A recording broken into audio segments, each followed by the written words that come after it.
India സഖ്യത്തിൽ ഭിന്നത രൂക്ഷമാകുന്നു. ഈ മാസം 8-ാം തീയതി വിളിച്ച നേതൃയോഗത്തിൽ DMK പങ്കെടുക്കില്ല എന്നാണ് വിവരം. ഇടത് കക്ഷികൾ പങ്കെടുക്കുന്ന കാര്യത്തിൽ അനിശ്ചിതത്വമുണ്ട്. യോഗത്തിൽ പങ്കെടുക്കണോ എന്ന് കൂട്ടായി തീരുമാനമെടുക്കുമെന്ന് CPI ജനറൽ സെക്രട്ടറി D. രാജ 24-നോട് പറഞ്ഞു. We, the left parties, will have some discussions on such matters and we will take a stand. Let us wait. You asked me whether information came. Yes, information came, that's all. We will discuss. We cannot be taken for granted by media or by Congress party. We are an independent political party. Left is an independent force in the country which is fighting BJP. And we will have our own assessment of the situation. We will take our own position.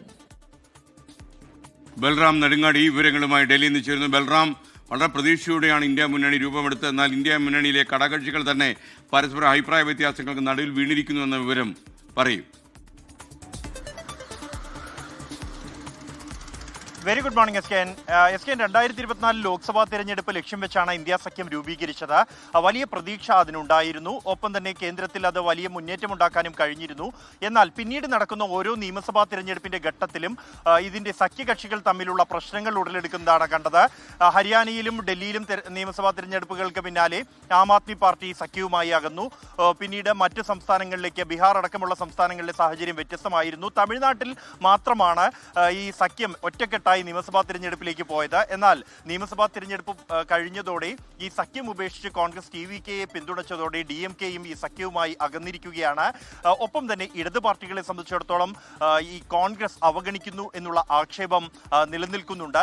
ഇപ്പോൾ ആദ്യഘട്ടത്തിൽ അകന്നു നിന്ന മമതാ ബാനർജി മാത്രമാണ് സഖ്യത്തോട് കൂടുതൽ അടുത്തടുത്ത് വന്നുകൊണ്ടിരിക്കുന്നത് എന്നും കഴിഞ്ഞ ദിവസങ്ങളിലെ മമതയുടെ പ്രതികരണങ്ങളിൽ വ്യക്തമാണ്. ഈ ഇന്ത്യ സഖ്യത്തിന്റെ യോഗം ഈ മാസം 8-ന് ചേരാനിരിക്കെ വിവിധ രാഷ്ട്രീയ പാർട്ടികൾക്ക് ക്ഷണം അയച്ചിട്ടുണ്ട്. എന്നാൽ അതിൽ ഇടതുപക്ഷം പങ്കെടുക്കുമോ എന്ന കാര്യം അതിൽ ഇപ്പോഴും അനിശ്ചിതത്വം തുടരുകയാണ്.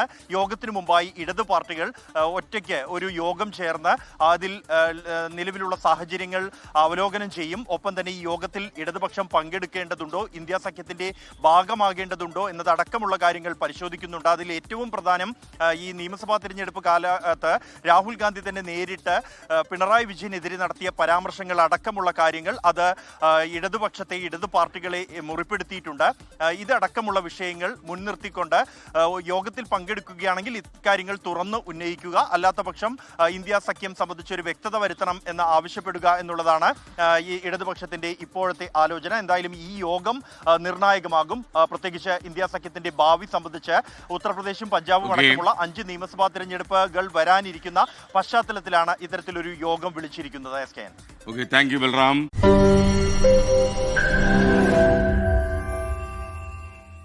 ലോകത്തെവിടെയായാലും ഏത് സമയത്തും 24 വാർത്തകളും ഓഗ്മെന്റഡ് റിയാലിറ്റി പാക്കേജുകളും എക്സ്പ്ലെയിനറുകളും വിശദമായി കാണാൻ ഞങ്ങളുടെ YouTube ചാനൽ നിങ്ങൾക്ക് സബ്സ്ക്രൈബ് ചെയ്യാം.